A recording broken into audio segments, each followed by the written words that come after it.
These are the 5 most common reasons why development deals get declined and how you can avoid them. So the first reason, and probably the most common that we have, is there is not enough cash going into a deal.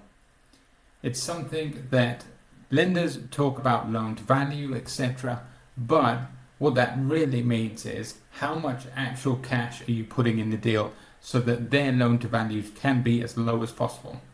We get several deals where people come to us and want to do deals that are way beyond the scope of what they can actually afford. We had someone recently with £50,000 looking to purchase a £2.5 million plot of land, and it doesn't work like that anymore. You used to be able to quite easily find lenders that might take a punt or do a profit share. There are a few lenders out there that can do that, but they're extremely picky and they can pick and choose any deals they want. So the best thing to do is make sure you have some cash or some additional security that you can use as your collateral.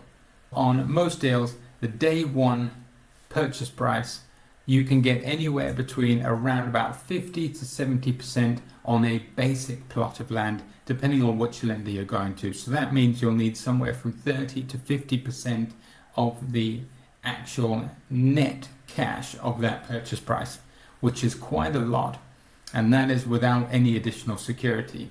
Most of the lenders will work on a loan to cost ratio, which is somewhere again between 80 and 100%, which means they will cover between 80 and 100% of the total costs. So that includes all your build costs and the purchase price of the land.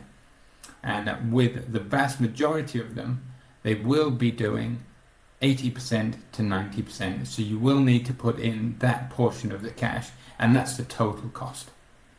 One of the things I would do before we get anywhere with any client is double check what's actually going into the deal to make sure it works.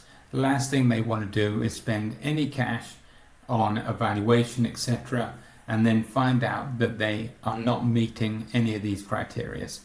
The second reason deals get declined is simply because you do not have the relevant experience.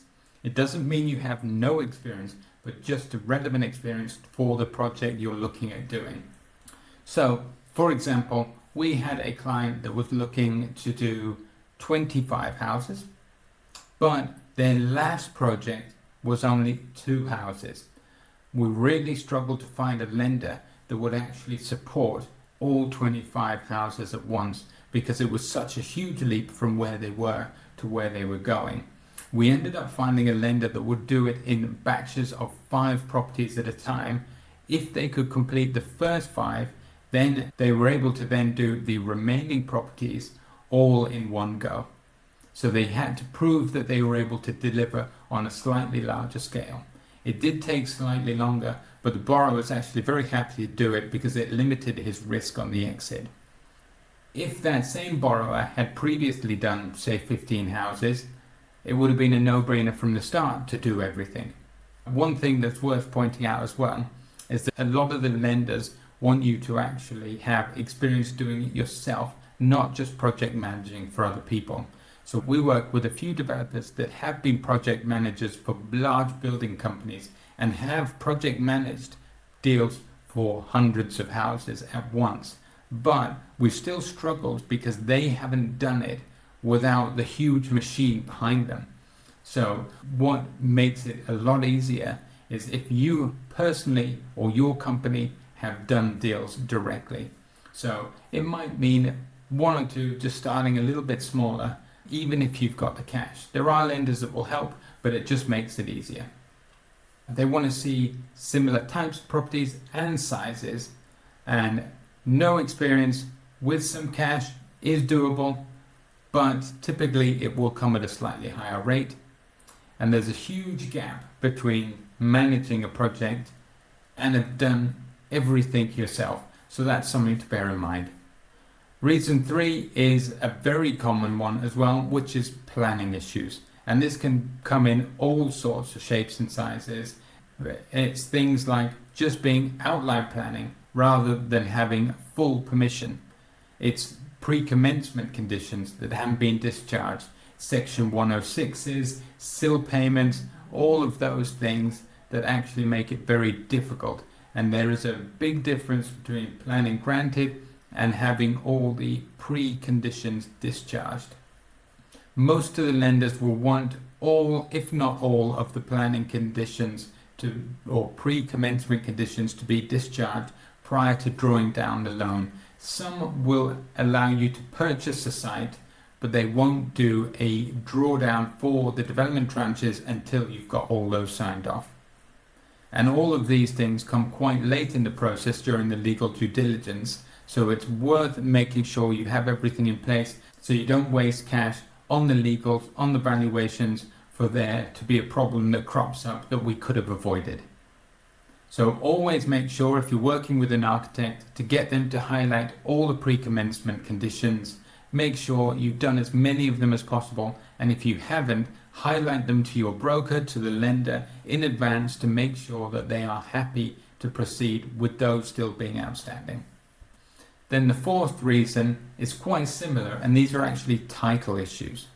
So things to watch out for are restrictive covenants, missing access rights, ransom strips, unregistered plots of land, or historic use restrictions.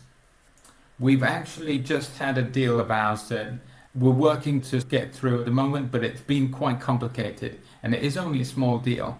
But he bought the land outright in cash, rushed through the legals, and only after the fact did he realize, the solicitor had pointed it out to him, but he didn't realize its implications, that there was a restriction on the land that said this land had to remain as open space.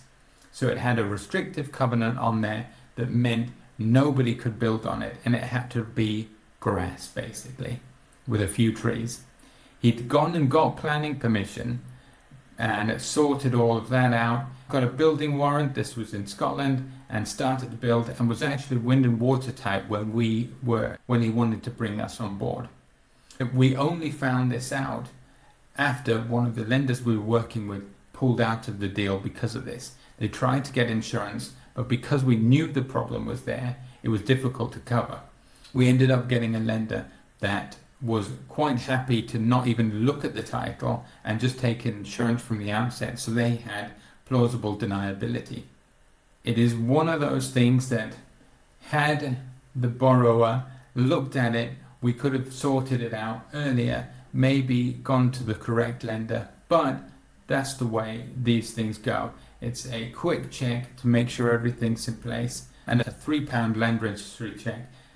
And if you do want to have a look at a land registry video, I have done a video about land registry and how to check for things on there. So if you're interested, go ahead to my channel and the video will be right there. And the fifth reason, which is one that's getting more and more common unfortunately, is that the valuer or the quantity surveyor disagrees with your numbers. So again, we've got a client who is extremely experienced. They do almost everything themselves. They've got a very small team, and they're able to build for a little over £150 per square foot. But when it came to the valuer was suggesting, along with the QS, because they use sort of standard figures, that it should be nearer £250 per square foot. And this is after all the build cost rises, thanks to various sort of political and global things, but they've all gone up, and our borrower, because of the labour cost being so low for them, they're able to do it quite cheaply. We ended up being able to agree a deal with the lender, who agreed and acknowledged, because we were able to prove that the borrower had completed a deal, very similar size, everything, just a few months before, and sold it off. So they could see what our borrower was able to actually build for. But because they had the other professionals saying something else, they had to take a cautious approach, because if for any reason they had to sell the site, so if anything happened to our borrower, they would take possession of the site, and they would need another developer who maybe can't build for the same build cost to come take over, purchase the site, and still be able to make a profit. So that's where that £250 comes in. It allows them to guesstimate what somebody who isn't as efficient might need to spend in order to do the same project. What we agreed in the end was a nice meet in the middle sort of facility where the lender would use a figure of £200 per square foot. Our borrower would still be able to build at 150, give or take a little bit, and the lender just worked out their numbers if the build costs were the £200 per square foot. Luckily, it all worked out in the loan to costs, and our borrower is now up to window watertight, or will be soon, and everything's gone smoothly. But it is something to bear in mind. And there you have it. That's the 5 main reasons. There are others. There's credit history, exit strategy, marketing timing, the term of the loan not being long enough, all of those that I could go on for days as to why lenders do decline deals. But these are the 5 most common ones, and if you want some help doing a development deal and avoiding getting it declined, if it's over $300,000 for the build costs and the purchase price, get in touch with us. We'll happily look at the deal for you, and we can help you place it with a lender. Subscribe if you want. So thanks for watching, and see you on the next one.